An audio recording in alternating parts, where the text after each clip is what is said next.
So as you know, I normally open with some scintillating announcements, and all those who came to hear those scintillating announcements, you'll have to wait a little bit, because Gary is on a tight schedule, so we're going to start the interview right now and go for about 50 minutes, and then Gary will have to leave, go back for an announcement at the White House, and I will then make my scintillating announcements about everything, and then the main course will be served then, okay? So, Gary, let me first introduce you. Gary is the Assistant to the President for Economic Policy and head of the National Economic Council. Had that position from the beginning of this administration. He is by background a native of Shaker Heights and the Cleveland area. Went to American University in this city, graduate of the Cohn School of Business there, and then subsequently went to work briefly at U.S. Steel, then the New York Mercantile Exchange, and then at Goldman Sachs. He joined Goldman in 1990 and became a partner in 1994, and rose up to be the head of the Commodities Division, and then ultimately the Currency, Commodities, Fixed Income Division, then the co-head of the Equities Division and co-head of the Global Securities Division, and then ultimately in 2006 became the President and Chief Operating Officer and a Director. And he is under tight schedule, so I'm going to start right now. Gary, thank you for doing this. I was just wondering how much of my bio you memorized. So. Well, I memorized it a little bit. Yeah, pretty good. So, are the egos bigger in Washington or Wall Street? What egos? No egos. Okay. What egos? None whatsoever. Neither place. No. Okay, and have you found since you've become the point man, or one of the 2 point men on the tax bill, that you've become very popular? All of a sudden people call you, tell you how important their issue is for national security or national defense or whatever other reason?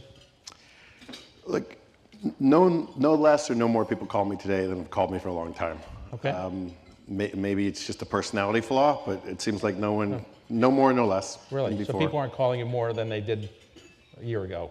Not really. Okay. You don't have high school friends calling you all of a sudden saying this, a few of that?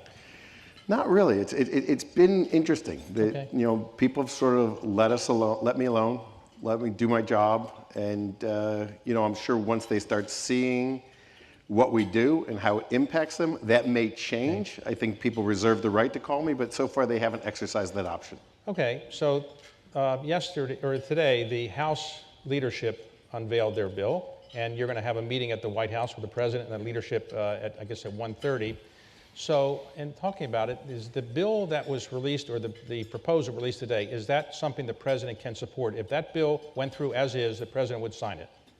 So, David, as you know, the group of 6 of us came out with a framework, and we got that framework after starting in really diverse, different places, the 6 of us.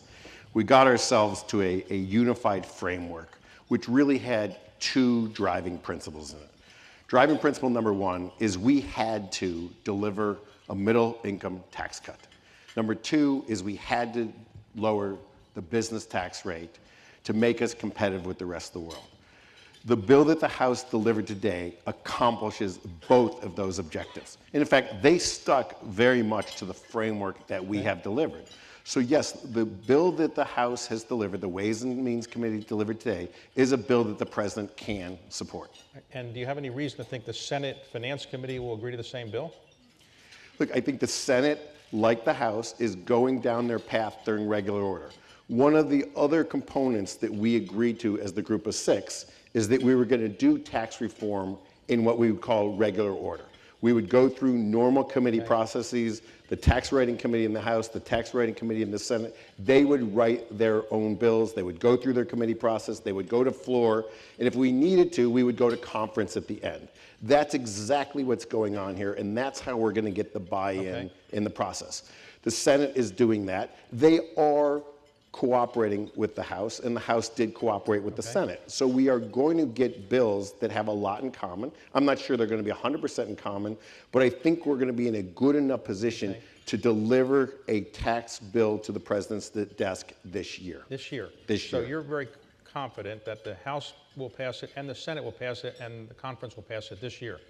We are working towards this year. Okay. So does the House leadership tell you that they have the votes in the House to pass it now? Look, the bill just got dropped this morning. We know that the House has been spending an enormous amount of time with their members, with their committee members, as well as the rest of their members, working on the details. I am confident, and the Speaker was in the office. Speaker was in the Oval Office 2 days ago talking about the bill with the President. We were there together. I'm confident the Speaker is going to be able to deliver a bill out of the House. When you do these bills, you know, you have a 10-year cost or something, a deduction cost, or raises, or costs a certain amount of money.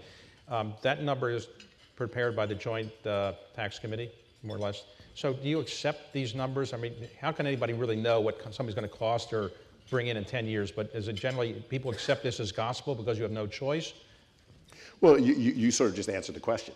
Well, I mean, we have to accept the score to get the legislation through. We will argue that the results, and the history will tell us that the results will not be what the score says it will be. But we will legislate to a bill that gets the score that we need to get it through the legislative process. And we happen to very strongly believe that we are going to way surpass what they're going to score on the revenue side of the equation. Okay. Does the Treasury have its own revenue estimates, or are they just are not relevant in terms of these things? No, Treasury is very relevant. Treasury is extremely relevant in this. Yes, they have a large group of people in the Treasury that spend an enormous amount of time on tax and scoring tax and working on that, and they have their own revenue estimates. We have our own revenue estimates, and everyone else is going to have their own revenue estimates on what the economic impact of tax reform, what it will do for the economy. But in the end, when they're marking the bill up, it's only the Joint Tax Committee numbers that really matter, I assume. So in terms of the bill itself, it's a bill that is designed to have $1.5 trillion of incremental debt at the end of 10 years. Well, we'd like to say less revenue. All right, okay. All That's how the instructions are. The instructions are less revenue. Okay, now originally it was supposed to be a revenue neutral bill. Why did the administration and the House go for a $1.5 trillion deficit, increase in debt? So look, that's what the reconciliation instructions give us room to produce a piece of legislation that have $1.5 trillion of less revenue on the scoring system that you're talking about. Right. We do not believe that is going to be the actual reality. We believe that by lowering the business tax in the United States and becoming much more competitive with the rest of the world and dropping our rates down where we encourage businesses to come back to the United States and re-domicile back to the United States, that we are going to grow our economy at a faster rate than the model is going to suggest. We also believe that by lowering the tax rate on middle American hardworking families, they are going to spend more money, the velocity is going to increase in the system, and the economy is going to grow. So we do believe that there's going to be more growth in GDP, more revenue to be taxed, and therefore the revenue that they're saying won't show up, we believe it will show up, and we will be able to tax it, even though we tax it at a lower rate. Okay, let's talk about the corporate tax cut. It's going to take the corporate tax rate from 35% to 20%. Now, there's some people who say, why not phase it in over 5 years? It would cost less money. The administration wanted to do it immediately. Do you think there's a big advantage of doing it immediately versus phasing in? We do think there's a big advantage to bring immediate. Look, you've sat in a lot of corporate boardrooms. I've sat in a lot of corporate boardrooms. Boards like to know what's going to happen, and they like certainty. Yes, it would be nice to say that it's certain, but there's nothing more certain than having it happen. Okay. We know by having it happen next year, and then on top of that, giving people a 5-year expensing window where they can do 100% expensing, we are sending a very clear message that we want you to invest in this country, we want you to move jobs back, we want you to hire people, and we're not making it ambiguous. We're making it clear what we want you to do and how we're going to grow the economy. And the phase-in, we don't want people to think about investing in this economy, we want you to do it now. Okay, the repatriation provision, there'll be an excise tax. So under an excise tax provision, there's no incentive to keep the cash offshore because you're going to pay a tax one way or the other. So that money will all come back, presumably. Is there any incentive that the people who bring it back, the companies that bring it back, have to create jobs, or what are they likely to do with the cash? Does anybody have any idea? So David, you're right. The repatriation fee is a deemed fee. So it's not like you get the choice to bring it back or not bring it back. We're going to collect a tax on you over the tax window, whether you bring the money back or not. We're going to create an environment where we hope that you invest it back in your business. But ultimately, you're either going to invest it back in your business or you're going to distribute it out of your business to someone else who's going to reinvest it back in another business. Okay. Let's talk about some of the controversial provisions. Of course, controversy is in the eye of the beholder. But let's talk about state and local income tax deduction. You must be very familiar with that. Yes, I am. I've heard about it. Right. So in states that you are a resident of New York, and states like New York, Massachusetts, other high taxing states, the high state and local income tax, they will no longer, residents of those states will no longer be able to deduct that income tax. Is that correct under this proposal? It's sort of correct. There are a couple little provisions in there that we did add back some real estate tax deductibility, property tax, if you do choose to be an itemizer. Okay, so, but as a whole, we have eliminated the vast majority of those deductions. Won't you believe that that will be very difficult for high state tax representatives or senators to agree to that provision? David, at the end of the day, this comes down to, are we delivering a middle income working family tax cut or not?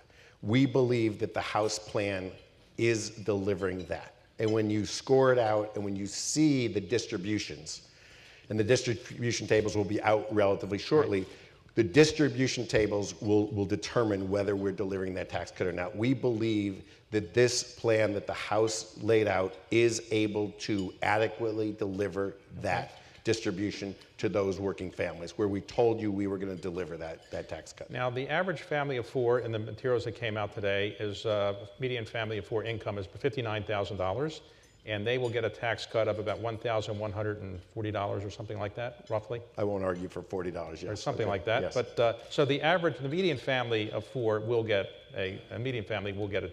What about the people who are in the upper income? Will they be getting a tax increase or a tax cut or just neutral? Look, it depends on each and everyone's individual circumstances. As you know, the hard part about taxes is everyone's got their own unique set of circumstances. We set out with the objective, as I said, we had two objectives: middle income tax relief and corporate tax relief. We have not targeted the upper income brackets, but we do believe there is quite a bit in for the upper income families. We're dealing with the state tax, and we're dealing with other things that affect upper income taxpayers. So we do believe when you look at the package in its entirety, we're able to touch every taxpayer in some positive way. So let's take the estate tax. Now, you're going to phase that out over a period of time. So I think the estate tax goes away in 4 or 5 years under your proposal, under the proposal. Why not just get away with it, do away with it right now, immediately? Just costs too much to do that? Or? It's about scoring. I think the House plan is 24, but they're going to double the exemption day one. So next year they'll double the exemption up to $11 million a person, $22 million for a married couple, and then in 24 they'll give you a full exemption on the death tax. But the gift tax will stay in place, more or less. I don't know 100% what they're going to do on the gift tax, but there's definitely going to be some gift tax restrictions in there. Okay, so in other words, if you want to give money to your children, you're better off to wait 4 years to die, then you get it tax-free. But you'll have to debate that with your children. All right, okay. I think my children prefer I stay alive. Okay, well, I have no doubt that that's the case. I'm not sure with my kids, but okay. So let's talk about universities. A new provision that many people didn't anticipate is now in there, which says that if you're a university and you have a private university, not a public university, you have an endowment, there'll be a 2% tax on that endowment income. Why not include, if you're going to do something, public university, they have big endowments as well? Look, the House is making their decisions on how they want to raise revenue, how they want to balance the bill, how they want to make it work. And it's over $1 billion threshold. It's not on the first dollar of an endowment that you have. I also think there are some laws in the system about taxing private entities versus public entities. You're getting into a layer of tax legality that I will admit is above my understanding of the tax code. I doubt there's anything that, at this point, I mean, you worked on very complex corporate transactions. Have you ever worked on anything as complex as the tax code? Probably not. Probably not. I mean, it's got as many moving parts and more constituencies than I've seen in almost any transaction. Than any transaction I've ever done. Now, this bill is designed to pass the Congress, but it's designed to pass with no Democratic votes. If it passes with no Democratic votes, can the administration live with that? Yes, we prefer it to be bipartisan. Okay. And we have spent an enormous amount of time trying to make it bipartisan. I think you've seen that the president has traveled with Democratic members of the Senate to their states to talk about the bill. The president has had dinners with Democratic Senate members. We've had bipartisan meetings in both the House and the Senate. In the White House, I and Secretary Mnuchin spent a lot of time with different Democratic groups. We've met with the Blue Dog Dems a couple different times, trying to get bipartisan support for what we're doing. We would love to have a bipartisan 60-vote bill. But if it's a Republican-only vote, the president would still sign it, presumably. I mean, he's not going to not sign it because it doesn't have any Democratic votes. If it delivers middle-class tax relief and a 20% corporate tax rate, and it shows up on his desk, I can guarantee he's going to sign it. And does the president expect to be involved in lobbying members for votes, or is he going to say now it's the House problem or the Senate problem, I'll stay above the fray? Or is he going to get involved in lobbying? The president cares a lot about tax reform. This is one of his main pillars that he ran on. It's all about cleaning up Washington. It's all about making the system fair. It's all about returning hard-earned income back to middle-class families. The president's going to do what he needs to do to make sure we deliver on his campaign promise. Okay, let's talk about a few other things before we get back to taxes, okay? Let's talk about trade, another easy issue. NAFTA. Do you expect that there will be a renegotiation that will be agreed to, or do you think that there's more likely that we'll pull out of NAFTA? We are trying to renegotiate NAFTA to be fair, to be good for American workers, to be good for American jobs, and to make sure that our American-based companies are treated fairly in a free trade system. All right, so you think you will work out a deal? We're trying. I mean, the negotiators are continuously meeting, and we're continuously trying to get to a point where we think that American-based companies and American-based manufacturers are treated fairly in the agreement. Okay, in terms of trade, the president will be going to China shortly, and he has from time to time been upset with the trade deficit we have with China. Do you have any plans to do anything about that or mention that to Xi Jinping when he's there? I would probably assume it gets mentioned. Mentioned, okay. And what about South Korea? He's not going there, but he's been upset about the treaty we have with South Korea. Anything like that happen there? He's going there. Oh, he's going there. So he's going to Vietnam, South Korea, Japan, and China. Is that right? He's going to Tokyo. Yeah, okay. Yeah, Tokyo, and then he's going, and the Philippines. So when he goes to South Korea, he will mention the trade imbalance? Mm-hmm. Okay. Let me ask you about... Look, he's also got many other issues on his agenda. Obviously, North Korea is a big issue. He's going to spend a lot of time talking about North Korea with a bunch of the...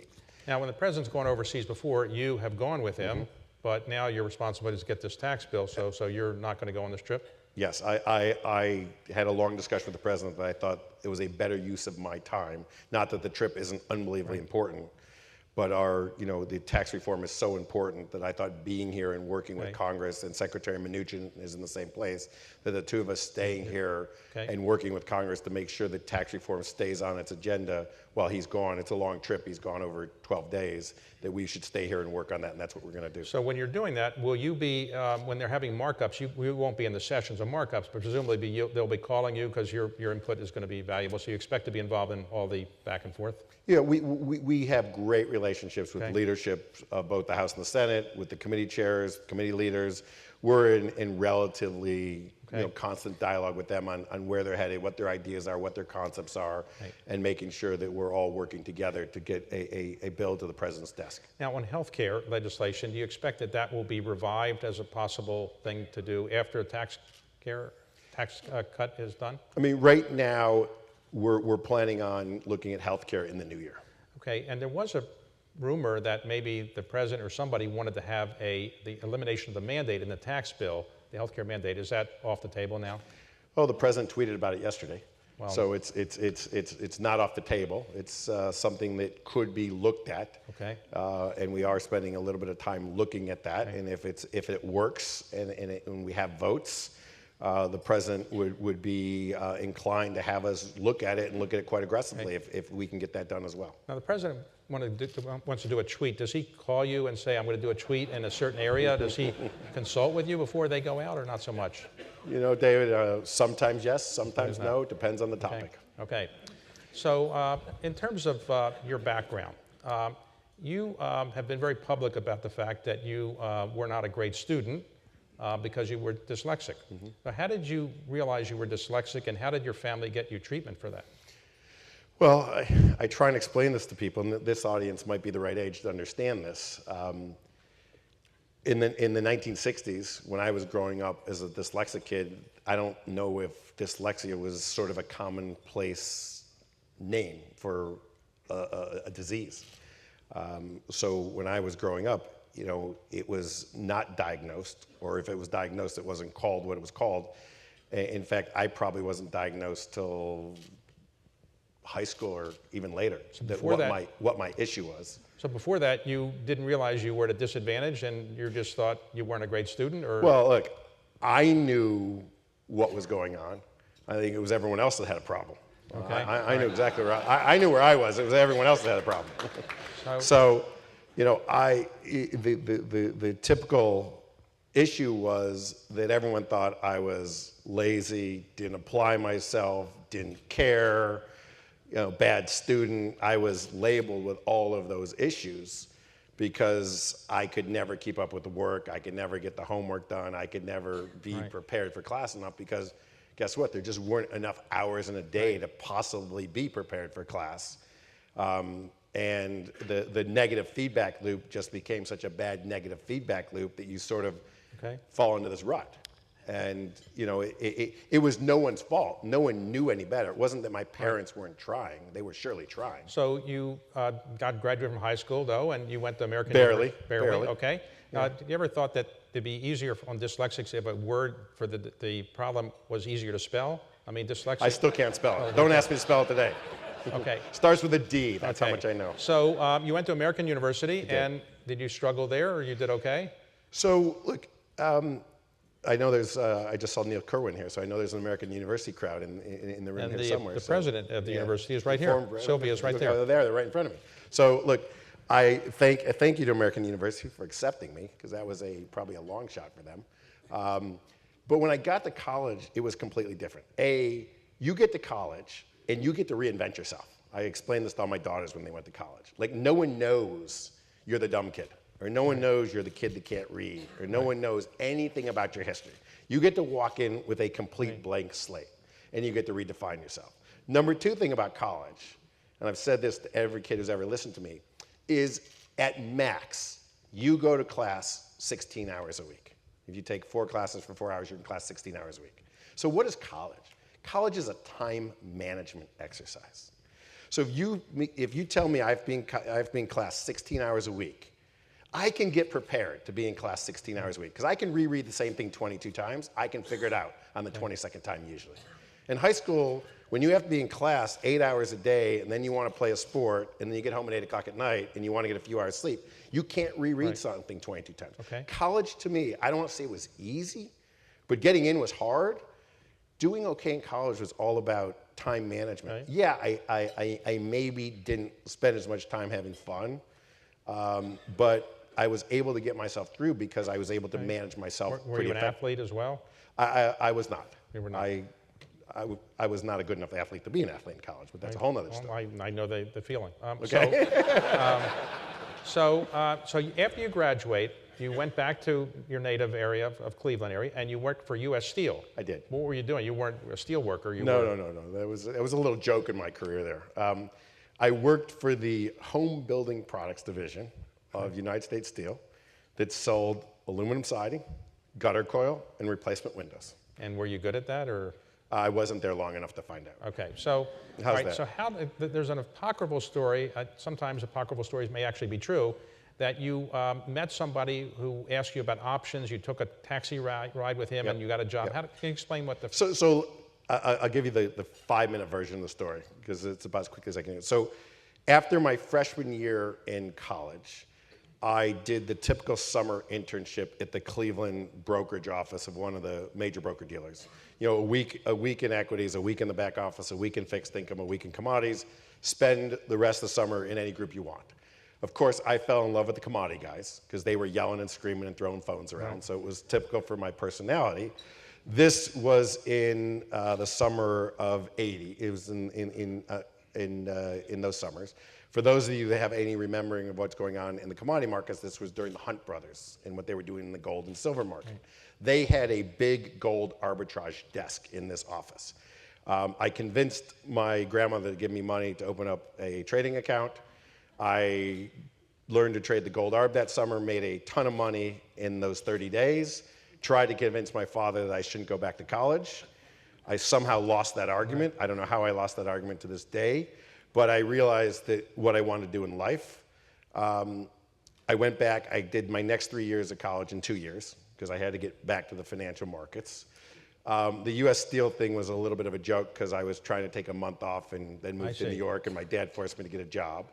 So while I was doing the U.S. Steel issue, I took a Friday off, came to New York to go to the floor of the commodities exchange, naively just thinking I'd walk in and get a job, of course. Right. You know, little did I know there'd be like, 17 layers of security around the commodities exchange. Literally hung out there for the entire day trying to figure out how to get a job. And literally in like desperation at the end, I finally got myself onto the floor but couldn't get through the turnstiles in. Literally saw a guy running off the floor at like 2:30 yelling to someone, "Hey, I got to run to the airport. I'll call you from the airport." This is before cell phones. I always have to remind kids that are a little younger. No Ubers either. There were no cell phones back then. I jumped in the elevator with him and said, "Hey, I heard you going to LaGuardia." He says, "Yeah, can we share a taxi?" And so I got in the taxi with him, and in that taxi ride, better lucky than good, always, he happened to be a senior guy at one of the big brokerage firms on the floor. That week, they had just really for the first time ever in the United States, probably in the world, they had started trading options on futures. He said, "Hey, do you know options?" I said, "Of course." I gave him all the lines. He said, "Well, I'm the options trader. I have no idea what I'm doing. If you could stand behind me and help me trade, we'd hire you." So I got home to Cleveland that night. I went to the Barnes & Noble. They still existed back then. I happened to buy the right book. I bought the Options as Strategic Investment, Macmillan book. And I said, "Okay, I can't read this whole book over the weekend. Let's just pick 2 chapters and memorize them."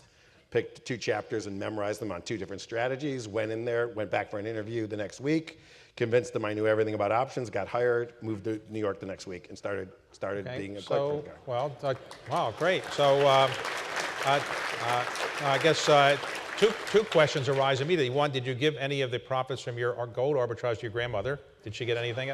So I gave her the money back like a week later. With the profits? No. Okay. Forgot about that. Okay, but she's still alive today. So wow. 105 last week. So wow, congratulations. Something good about that. Wow. Well, I hope she's watching. Maybe she realizes she should have gotten some profits from you. And the man who hired you, what became of him? Hillary Bergman. He's still around. He's still in the business. And is he, like if he called you up and lobbied something on the tax bill, would you listen? He doesn't have my cell phone number or my phone number, and don't give it to him. Okay, all right, okay. He probably could find you. Okay, but right, so that worked out, and then from there, you ultimately got a job in 1990. You joined Goldman. Yes. And it turned out you were a pretty good trader, so you worked your way up and worked out. Yeah, it's been a good run. Okay, so let's go back to the tax bill for a moment. You sure? You sure don't want to talk about trading? Well, what your great skill in trading was, in trading, you're going to lose money lots of times. You just have to get over that and go on to the next thing, right? You just can't get depressed. Exactly right. So did you have some trades sometimes that just didn't work, and how long did you stay with them, or you just? Most of your trades don't work. Oh, really? Yeah. Wow, okay. No, I mean, that's the difference between good traders and bad traders, I always said. Okay. No, I always said, like, 80% of your trades aren't going to work. You just have to realize the 20 that are really good and stick with them. Okay. So now you were a registered Democrat. Is that right? I still am. Still are. All right, still are. And so did you actually know President Trump before you got this position? Had you ever met him? Never met him. Never met him. So, That's not true. We met each other once at a Yankees game. Okay. We were in George Steinbrenner's box together many years ago. he was a man who died when there was no estate tax. That was he's famous for. Okay. Okay, so you got it, somebody called you, was it Jared or somebody, and said, would you like to meet my father-in-law? And did you realize it was a semi-job interview, or what did you think it was during the transition? Wasn't quite sure. It was portrayed as come in and talk to the president-elect at the time about your views of the U.S. economy and what you think's going on. Okay, and so after the first time you met with him, did you think you were going to get a job offer, or you weren't sure, or you weren't really sure you wanted one? I had all of those emotions. Okay. I knew I was going to talk about the economy. In typical President-elect Trump style, the interview went literally 360 degrees, went the gamut of all different topics all over the place. And towards the end, I think it turned into, hey, what would you do in my administration? Even though that's not where I was when I walked in, and I wasn't sure when I walked out what 100% of my thinking was. But I was quite intrigued with the meeting. And your family, were they supportive of your going to Washington and working for a non-Democrat, or they didn't care? My family is supportive of me in whatever I want to do. And look, more importantly, they're supportive of helping the country in any way we can help the country. Okay, so at one point the president said, if I'd met you earlier, I would have made you Secretary of Treasury. Do you remember that comment? I might have. Right. I might not have. Okay, all right, so in any event, so you got the job. When you got to Washington, did you realize that the White House job, while it's close to the president, you have a small office, you used to have a big office, you got a great view before, now you have no view, you got over that, right? Yeah, that's... No big thing, okay. No, yeah, I agree. I did have a great office before that. Great view, I know. Yeah. So when you're working in the White House, it's very easy to get people to come to see you. If you want to see somebody, you can invite them in, they want to come to the White House mess. How do you find the working environment at the White House compared to, let's say, Goldman? Easier, harder, more pressure every day? Oh, from a pressure standpoint, it's dramatically more pressure. I think when you realize that you're working for 300+ million Americans and trying to deliver to them the best ideas and the best results in the most efficient way possible, it's pretty daunting. Okay. Look, I had shareholders and I had partners, but it's different from partners and shareholders. Like when I had partners, and you've done this, you can go and say, hey, I screwed up, I'm sorry. We'll do better tomorrow. When you've got citizens and you've got news watching you 24 hours a day, you can't mess up. You've got to get it right. So you developed a very close relationship with the president. How many times a day in the early part of the administration were you going to see him, and could you just walk in anytime, and has it changed a bit now? You just can't walk in because the new chief of staff doesn't like that? Look, the president likes people coming in to communicate with him. He likes knowing what's going on. He loves the input. He loves opinions. He loves views. In the transition, in the beginning when we got here, we were spending enormous amount of time together with many other advisors he had in the Oval Office. Now the reality is we've got a pretty well-designed game plan, and we're in execution mode. I'm in execution mode with the president, with the Secretary of Treasury, and the members of Congress on getting a tax bill done. So I have unbelievable access to the president. Whenever I need him or want him, I can get a hold of him. I can walk in. I can go see him wherever he is. That's not a problem. Well, and he's not bashful about telling me his views. Oh, he's not bashful. No, he's not bashful. So you developed a very close relationship with him, and then after Charlottesville, it was said by some in the press that maybe it wasn't as strong. What would you say your relationship is with the president today? I think it's as strong as it's ever been. Okay. And so you can talk to him anytime, and he's happy with you and so forth. I probably saw him 5 times already today. Wow. At least, and I'm leaving here to go be with him. Okay, and this afternoon, the new chairman of the Fed is to be announced, I believe. So you're one of the candidates. Do you really want that job, or you're not sure? President, sharply at 3 o'clock is going to make his decision known. I think the president has made a spectacular choice, and I'm really supportive of what the president's doing with his decision. Okay, and no regrets about if you're not the point a person getting the job. No regrets. I'm really supportive of the president's all right. decision. Okay. And it's a great decision. Okay. So many people who work in the White House, I did it myself, they burn out after a while. So how long do you think you would like to stay in the White House? Would you like to do this after the tax bill? Would you like to go, or 2 years, 3 years, or any plan? Look, David, the opportunity to execute the president's economic agenda and deliver for the American people is an extraordinary opportunity. I'm going to do this as long as I can possibly do it. Okay. Whenever you can't possibly do anymore, what would you like to do next? Private equity, something important like that, or? Well, being your replacement, you filled that job last week, so I guess that's off. That's off the agenda. Well, if you were available, we would have talked to you. Oh, okay. Yeah. Coulda, shoulda, and woulda. Okay. There you go. So back to the tax bill for a moment. Unless you're interested still. Coulda, shoulda, and woulda. Right. Back to the tax bill. On the tax bill, would you say that the average person will get a benefit? Would you say the average person, the average family, for the average individual at a certain level will see some tax cut? Or just? That was our objective. And we've spent an enormous amount of time working with the House and working with the Senate, making sure we're delivering upon the president's objective. And I think the House has done a very good job of doing that.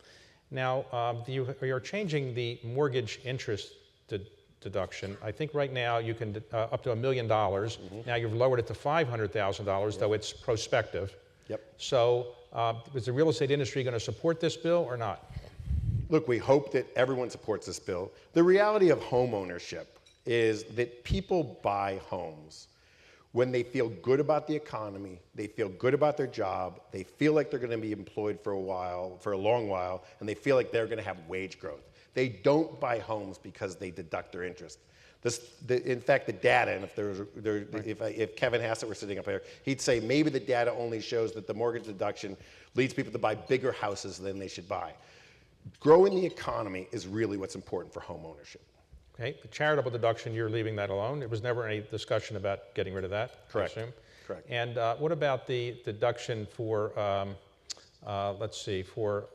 child credit, child care? You're increasing family tax credit? We're increasing child care credit as well as other family related credits. So we're definitely taking the child care credit up. The House is proposing going from $1,000 to $1,600 for 16 years and under, and then they're giving dependent credit of $300 as a tax credit for yourself, your spouse, and your dependent children, below about $230,000 of income. Okay, and what about when the process of going through the House, is there going to be trade-offs where somebody will say, well, why don't you get rid of this deduction and maybe I'll give you my support for that? You're not going to do that kind of horse trading? Or? Well, look, that's the House process. That's exactly where we are. The Ways and Means Committee will be working on the bill for the next couple of weeks. They will deliver their bill. They may make some trades in there. Chairman Brady will be chairing that committee. He might have some changes he wants to make himself. Then the bill will go to the full floor of the House, and they will ultimately decide what the final bill should look like and vote it out. And that's the entire regular way process. But if it didn't pass this year in the whole process, it's not going to be that big a disappointment. If you got it early next year, you could still live with that, I assume. Look, we can live with that because we have to do this for our economy, but we would prefer to get it done. I think it's important that American workers, when they get their first paycheck in 2018, they have more disposable income. That's good for the economy. That's good for our workers. Now, under your budget that you propose to Congress, you're likely to have, under your budget, a $100 billion increase in the annual deficit from over FY18 over FY17. So are you worried about the increasing deficit that we're having, and how are you going to deal with that problem? David, we're worried about creating economic growth. You know this as well as any of us, that the times when we've seen our budget deficit go down is times when we've had economic prosperity in this country. As long as we're growing our economy at a fast enough pace, we can pay down deficit. We can grow, we can bring in more revenue, we can lower rates, tax a wider base, and pay down deficit. That's what we need to do. That's why we need to get the tax plan done. Okay, so this year, we project growth for this year, this fiscal year, to be at roughly 2.5% or higher, 3%? Well, look, we've already had 2 consecutive quarters over 3. One included a hurricane, which we know knocked down growth pretty significantly. Right. So, we're tracking probably at a run rate of over 3% right now. And we're pretty excited about what we see going on in the real economy and talking to businesses and talking to business leaders. All of the data we're seeing is pretty favorable right now. Now, you know markets very well because you were at Goldman for a long time. So do you think the stock market is ahead of the economy a bit, or you're not worried about the relatively high market rates? I think if we continue to execute on our plan, if we continue to deregulate, we deliver real tax reform, we're going to continue to see real economic growth, and we're going to see U.S. business continue to thrive, and the market's pricing that in. Okay, in terms of deregulation, other things, Glass-Steagall, no change in that. You're not going to support a change in Glass-Steagall, or what was Glass-Steagall. You're not going to try to reimpose Glass-Steagall. Is that correct? We've got a bunch of changes that we're going to do in the financial services industry, along with the House and the Senate, that they support, to really get regulation on banks and financial services back to where it should be. I think everyone almost agrees that we've swung the pendulum way too far, and we've really handicapped community banks and small banks, and we've overburdened them with regulation. We've got to get small community banks and medium-sized banks back in the lending business. We need to roll back some of that regulation. On the big, huge international multinational banks, we're pretty comfortable with where we are in many of the regulations. But you would do this through regulation, not through changing the legislation of Dodd-Frank. You don't need to change that. Look, there's going to be some regulatory changes. There's going to be some refinement of Dodd-Frank. There may be some refinement of the Volcker rule. There's little changes to each of these rules to get them to the right place. The biggest surprise that you found when you came to Washington was what? That it's harder than you thought, it's easier than you thought, the people are nicer than you thought, they're not as nice. What was the biggest change? Surprise, I should say. I don't know if there's a change. It's the biggest surprise. It's hard. I mean, this is really hard. No one should underestimate how hard this is. I think what people from the outside don't understand is how hard people actually are working. I'm working now like I worked when I was 20 years old. No one should feel sorry for me, but it's like you're making the same salary you made when you were 20 years old. No, I was making more. Making more, but that's no. Okay. Again, no one should feel sorry for me. Okay. But people are working 18, 20-hour days trying to get things done, trying to get things moved. People's intentions are in the right place, but it's hard. The natural momentum to do nothing is pretty entrenched. Now, you see business people come into the Oval Office presumably all the time. Do they tell you in advance they're going to tell the president A, B, and C, and then they get in the Oval Office and they don't really say that? Do you ever see that phenomenon? I've seen every playbook there possibly is in the Oval Office. Okay. I see they tell me A, B, and C and do the opposite. I've seen A, B, and C and they do A, B, and C. I've seen them tell me nothing. I've seen every playbook run. Okay, and somebody that wants to influence you about the tax bill as it goes through, there'll be some modifications. What's the best way to influence you about, a change that they might want? I think they should give you a phone call. Right, yeah. That probably won't get them very far. And so that's what I was hoping. They give you a phone call, they won't get very far. And so the greatest pleasure of the job you have now is what? The ability to serve. I mean, when you think of my life history, and what I've gone through and the ability to be in a position to be able to give back to my country is just unbelievable for me. And the biggest downside to the job, if any, is the hours, or? No, I mean, the hours are out. No one died from working hard. But why take a chance, right?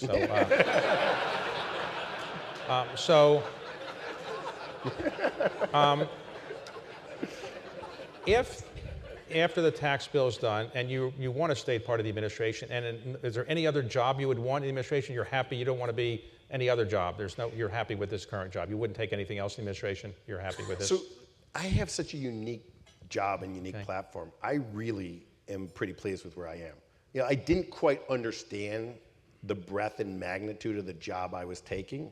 A bunch of people I relied upon when I was talking about coming to Washington told me, that's a great job. You should take it, and I wasn't quite sure it was the right job. But now that I'm in the job and see how far-reaching the job really is, I can't, I'm pretty pleased with where I am, and I have more things to do than I possibly have time to do them. And no regrets. No regrets. Well, look, we've come to the allotted time, and I know you have to go back to the White House for an announcement, and so I want to thank you for your time, and thank you for your insights. Very David, useful. thank you. Thank you. Thank you. Thanks very much, Gary. Thank you.